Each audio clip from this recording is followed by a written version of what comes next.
Bismillahirrahmanirrahim. Assalamualaikum warahmatullahi wabarakatuh.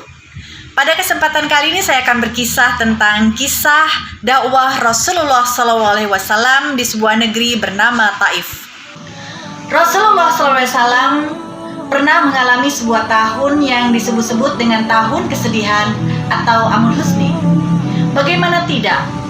Abu Thalib, paman Rasulullah yang sangat disayanginya, yang selama ini selalu membela dan membantu perjuangan dakwah Rasulullah, bahkan selalu melindungi Rasulullah dari kekejaman dan kekejian orang-orang kafir Quraisy, pada akhirnya wafat dalam keadaan tidak beriman kepada Allah Subhanahu wa taala.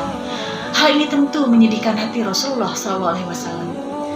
Ditambah lagi 2 bulan kemudian istri tercinta Khadijah radhiyallahu anha pun dipanggil oleh Allah Subhanahu wa taala. Istri yang selama ini dicintainya dan selalu berjuang, mempertahankan, membela, membantu dakwah Rasulullah, pada akhirnya pergi selama-lamanya meninggalkan Rasulullah SAW. Kepergian 2 orang yang sangat berpengaruh di kota Mekah ini membuat orang-orang kafir Quraisy semakin menjadi-jadi ingin menghentikan dakwah Rasulullah SAW. Maka tidak ada lagi hal yang sangat menyedihkan, hal yang sangat memberatkan perjuangan Rasulullah setelah perginya 2 orang yang sangat dikasihinya, yaitu Abu Thalib dan Khadijah radhiyallahu anha. Rasulullah SAW memutuskan untuk berdakwah ke tempat lain karena Rasulullah melihat perkembangan dakwah Islam selama 10 tahun berdakwah di Mekah sangat lambat dan sedikit yang masuk agama Islam. Maka Rasulullah SAW pun berencana untuk pergi berdakwah ke negeri Taif dengan ditemani oleh salah seorang budak yang kemudian menjadi anak angkatnya Rasulullah yang bernama Zaid bin Harithah. Lalu Rasulullah SAW pun bersama Zaid mempersiapkan segala sesuatunya untuk berangkat mengadakan perjalanan yang cukup jauh menuju negeri Taif.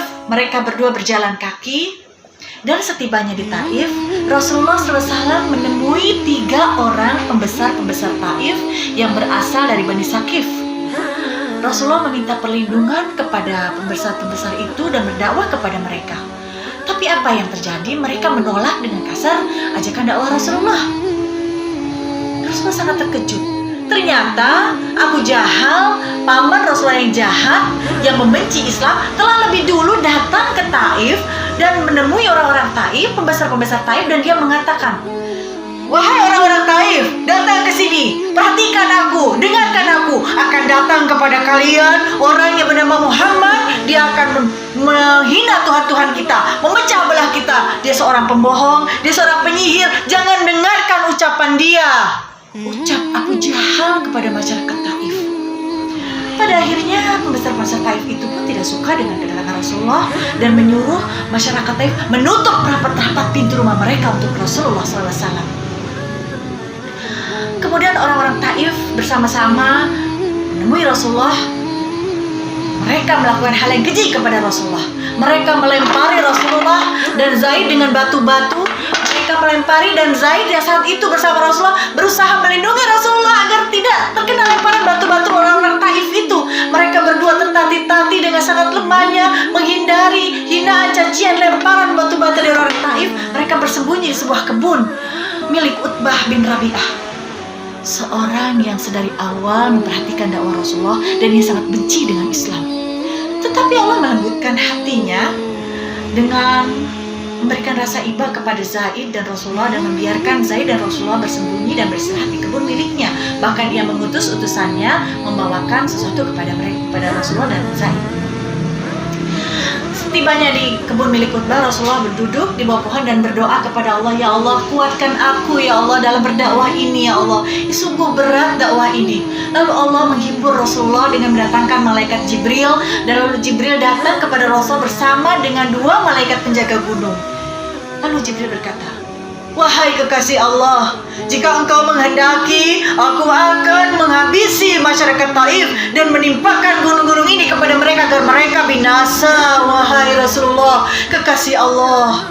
Lalu Rasulullah menjawab, Tidak, wahai Jibril, aku tidak menghendaki yang demikian. Aku hanya ingin kepada Allah, memohon kepada Allah agar orang-orang Taif ini, cucu keturunannya, suatu saat nanti menjadi orang-orang yang bertakwa kepada Allah Subhanahu wa taala. Jawab korban yang luar biasa. Kemudian tidak lama kemudian datang Adas, pelayan dari Utbah, menemui Zaid, membawakan buah untuk Rasulullah. Lalu Zaid dan Adas menemui Rasulullah dan mengatakan, wahai Rasulullah, ini adalah dari pemilik kebun ini. Lalu Rasulullah mengucapkan terima kasih dan memakan buah yang diberikan oleh Adas. Sebelum memakan buah ini, Rasulullah membaca doa Bismillahirrahmanirrahim. Bersama Zaid, Rasul dan Zaid memakan buah itu. Lalu Adas yang sedari tadi memperhatikan Rasulullah bertanya dengan sangat keheranan, kalimat apa itu? Apa artinya? Aku selama di sini tidak pernah mendengarkan orang-orang mengucapkan kalimat itu. Lalu Rasulullah SAW menjelaskan kepada Adas arti dari kalimat Bismillahirrahmanirrahim. Lalu Rasulullah bertanya kepada Adas, wahai Adas, dari mana negeri asalmu dan apa agamamu? Kata Rasulullah. Lalu Adas menjawab, agamaku adalah mengikuti Nabi Yunus dan aku berasal dari negeri Ninawa. Lalu Rasulullah mengatakan bahwa Nabi Yunus adalah anaknya Mata dan Mata adalah saudaranya Rasulullah.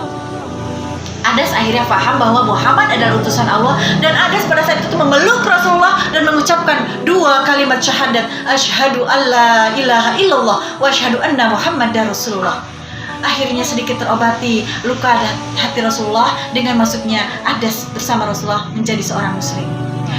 Demikianlah berkisah tentang perjalanan Rasul ke Taif. Kurang lebihnya mohon maaf. Akhirul kalam, wabillahi taufiq wal hidayah. Wassalamualaikum warahmatullahi wabarakatuh.